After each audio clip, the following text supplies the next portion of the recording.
Hello, everybody. Scott Golden here with the AEW Dynamite Report for the 15th of September 2021. Show opens with CM Punk making his entrance during the broadcast booth as tonight's special guest commentator. This was a good move. Adam Cole defeating Frankie Kazarian. Wrestle around technical exchange in the beginning. Kazarian has a small advantage. Cole suplexes him over the ropes onto the apron. Cole then drives Kazarian into the side of the ring. Cole then takes Kazarian down with a boot and slaps on a rear chinlock for his trouble. Kazarian fights back and hits a couple of strikes and then goes for the calf slicer. Cole fires back and catches Kazarian with a almost kind of modified rock bottom. Fires up with the band, but Kazarian then catches a super kick attempt and bridges into a German suplex for a near fall. Cole catches Kazarian out of nowhere with a super kick, climbs the ropes and goes for Panama Sunrise, but Kazarian turns it into an Alabama Slam, follows up with a springboard leg drop for a near fall, trade forearms, and the crowd is behind Cole. Kazarian nails a rebound lariat, but Cole hits another modified rock bottom, and then Cole hits a Panama Sunrise, followed by the exploding knee strike to the back of Kazarian's head. Basically, what used to be known as the last shot for the win. Post-match, Cole invites the crowd for story time with Adam Cole. He says that his hope is hope is a dangerous thing, and that the locker room hopes they can keep up with the elite. But that's not going to happen. These guys all got under his skin since arriving, and Christian Cage, Luchasaurus, and Jungle Boy challenges them to take on Cole and the Young Bucks in a six-man tag team match. Super King is back, baby, and nothing anyone can do about it. The match is good. I wish Cole was fighting against the elite in the sense of, I understand they're his real-life friends, I get it, but I think it waters down a guy who has been unstoppable in a less comedy brand for the last 4 years in NXT, and I think it's a step backwards. Anyway, video promo recapping the history between AEW Tag Champs Lucha Brothers and Butcher and Blade. They're top challengers. They'll face off this week on Rampage. I don't care about the Lucha Brothers. Never have, never will. So, not exactly a fan of this. Fuego del Sol and Sammy Guevara backstage. Fuego has a new contract and new car to go with it. He put the car on the line for another shot at Miro's TNT Championship on Rampage. Obviously, cars are going to get destroyed at some point. MJF comes out. He's flanked by Wardlow. Insults in New Jersey a lot, and then he says words from last week might have offended people, but he doesn't really care. MJF says that he's the salt of the earth and a religious man, so he's going to have conversation with the late, great Brian Pillman. MJF addresses Pillman as if he were in, less than heaven. He then said that Pillman is a legend, but his son is a lame excuse for a legacy and a pedigree. Tell your son that I'm going to massacre him, he says, and then they can chant all they want, but I'm better than you and you know it. Brian Pillman Jr.'s music plays. MJF directs Wardlow to run interference up the ramp, but Pillman has it scouted and comes in from behind with a chair. Wardlow runs in and goes after Pillman. Pillman stretches Wardlow and bails on him for the outside. Regains possession of the chair and chasing the heels away. Brian Pillman Jr. has a sit-down interview with Jim Ross. Jim Ross brings up his history with Pillman's father, saying last week was embarrassing. We need to see MJF get his tail whipped. And does Pillman have what it takes? Pillman has worked hard to live up to his father's legacy. MJF is living in history. Pillman is fighting for his life. You've never been in the ring with someone like me. Yeah, his upbringing was difficult, and Arthur Ashe Stadium MJF is stepping in the ring with Pillman.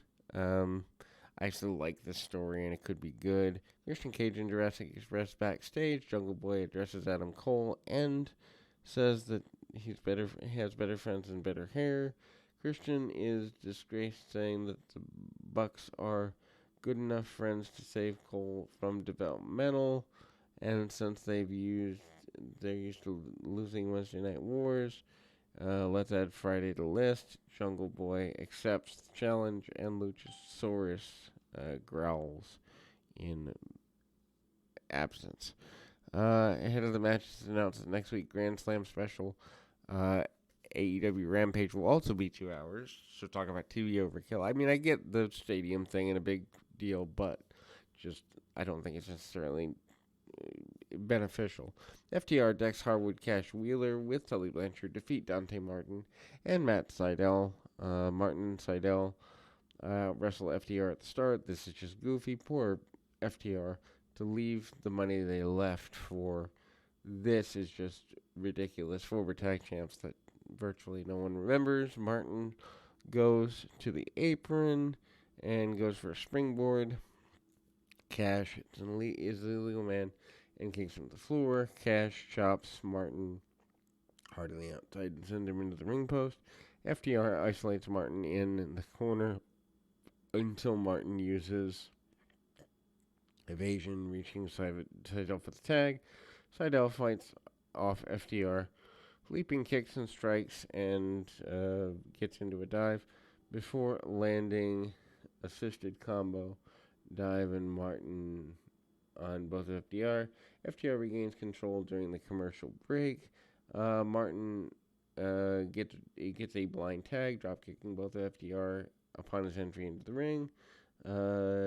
Cash gets taken out by a running senton on Dax, and then Martin and Cash exchange cradles until Dax tags in, and there's a sunset flip. Cradle on Martin gets a good near fall.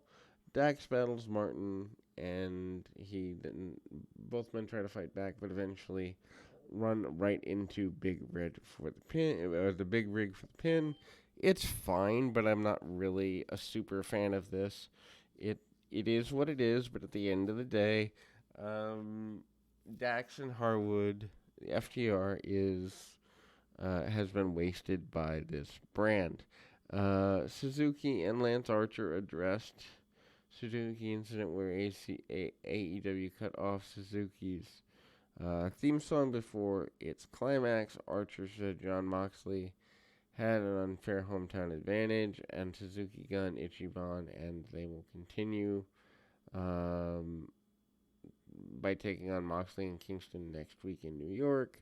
Lights go out in the building, leaving to Mikael Black's entrance. He starts his promo with members of the House of Black, please rise, and he says there's an enemy in the midst. Camera cuts to Rosario Dawson at ringside, who's wearing Cody Rhodes merchandise, steps into the ring and looked at Black, who's about to attack, but Cody makes his way in.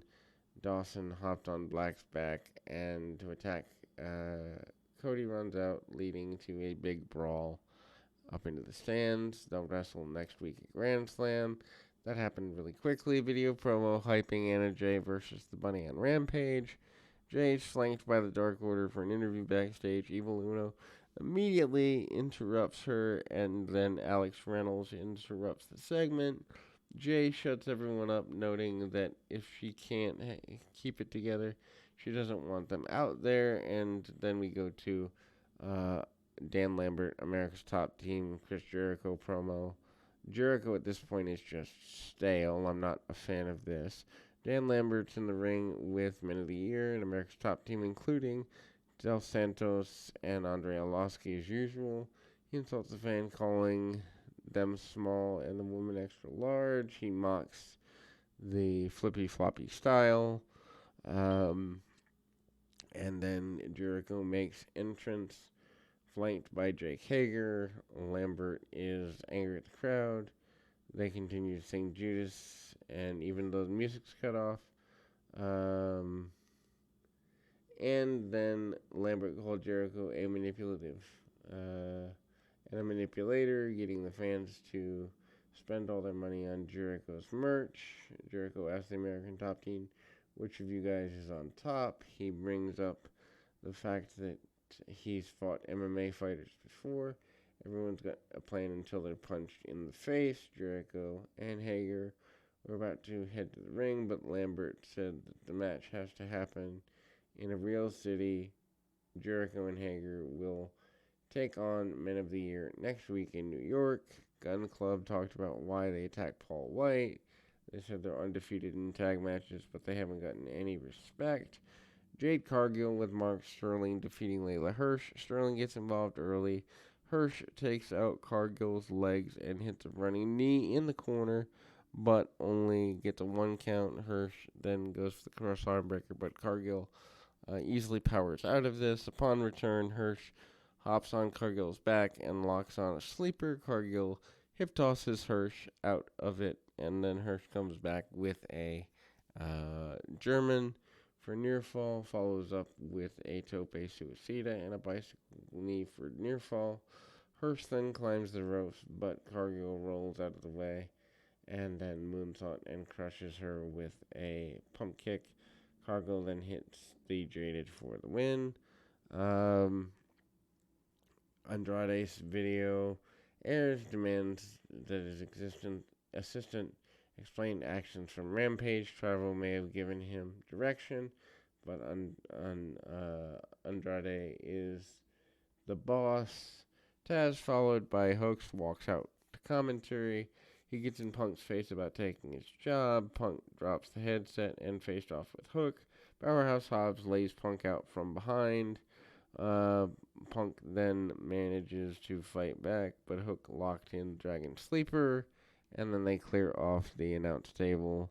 Hobbs chokeslams Punk into the table, and the table doesn't break. Shawn Spears addresses Darby Allin. He's the man who gave Allin his first loss. The chairman cometh. And so Allin with Sting defeats Shawn Spears with Blanchard. Spears drops him over the ropes right away, beats him down on the floor. Spears is a guy that honestly, they could get rid of, and it wouldn't matter. I understand he's well liked by the guys, but at the same time, as a character, this is just flatter than flat. And knees him in and sends him into the steps. Flips Sting off, but then there's a hesitation, and that allows Allin to avoid knee strikes.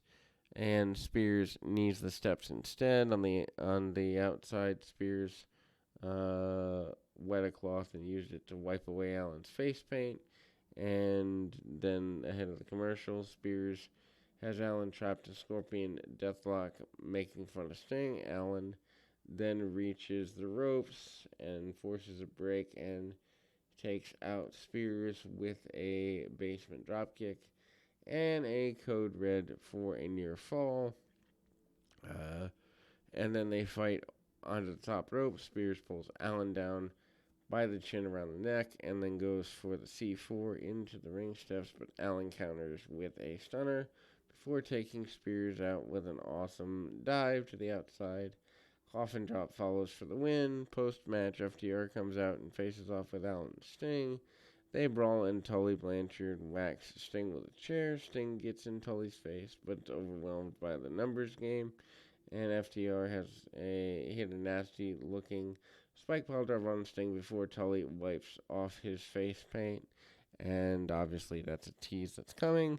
Danielson promo airs. He calls the Elite insecure, noting that they're only going after one member of.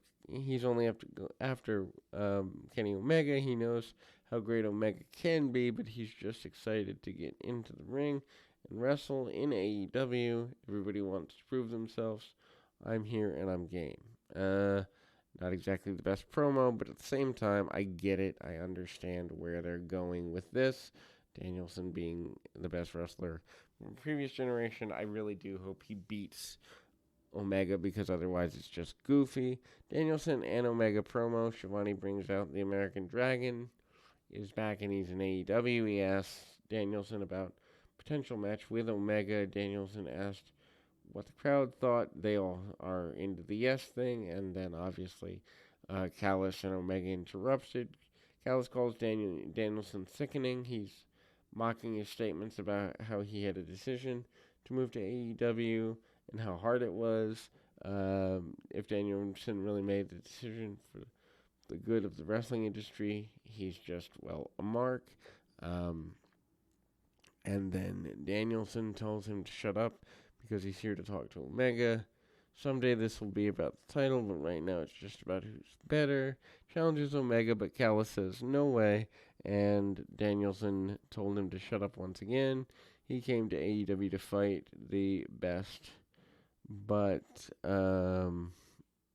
since he's here and he's seen the guy who hangs with him, he's got a bunch of goofy stooges, and Callis is the one that's speaking for him. He doesn't believe the rumors that Omega has lost his stuff. He just thinks Omega lost his, well, guts. Omega enters, yes, and Callis is unhappy. Miro addresses Fuego del Sol, says he couldn't believe Fuego calling him out.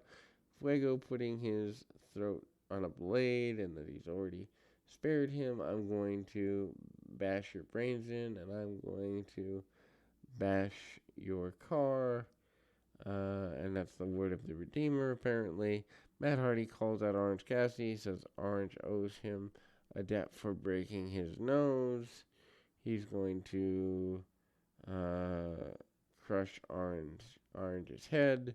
Then the announcement for Rampage, and that is the Tag Team Championship Lucha Brothers versus Butcher and Blade, Anna Jay and the Bunny, and TNT Championship Miro and Fuego del Sol. Grand Slam card for 9/22. Non-title Kenny Omega and Bryan Danielson, Cody Rhodes, Mikael Black, Women's World Champion Britt Baker and Ruby Solo, FTR and Sting versus FTR versus Sting and Darby Allin, and MJF versus Brian Pillman Jr., and a live interview. And then the Rampage Grand Slam on the 24th, Adam Cole and the Young Bucks versus Cage and Jurassic Express, and Punk versus Powerhouse Hobbs, and Jericho and Hager versus Men of the Year, Ethan Page, Scorpio Sky. Main event, Jon Moxley and Eddie Kingston defeat 2.0 with Daniel Garcia. 2.0 and Garcia attack Moxley and Kingston before the bell. They brawl to the outside. Parker and Moxley enter the ring finally. Moxley drops Parker and hits a release suplex right away. Lee tags in but is taken out with a back suplex. Moxley bites him on the face, and then Garcia distracts, allows 2.0 to hit a suplex on Moxley ahead of a commercial break. Kingston gets the hot tag, nailing both the 2.0 right hands, and hits machine gun chops in the corner, follows by Exploder. Garcia distraction allows Parker to roll Kingston up and goes for a quick 2, but Kingston immediately hits a spinning back fist and tags in Moxley, and they hit a combination lariat and half suplex for a decisive win. Post-match, Suzuki makes his entrance, this time getting the full song in, and he has a bruised eye. Archer comes out from behind and pulls Kingston into the crowd, and they brawl all over the place. Suzuki goes for the Gotch pile driver on the timekeeper's table. Moxley uses the microphone to fight out, and they continue to brawl as the show goes off the air. Overall, not a bad series, but certainly almost a frenetic pacing. Anyway, we'll be back with more right after this.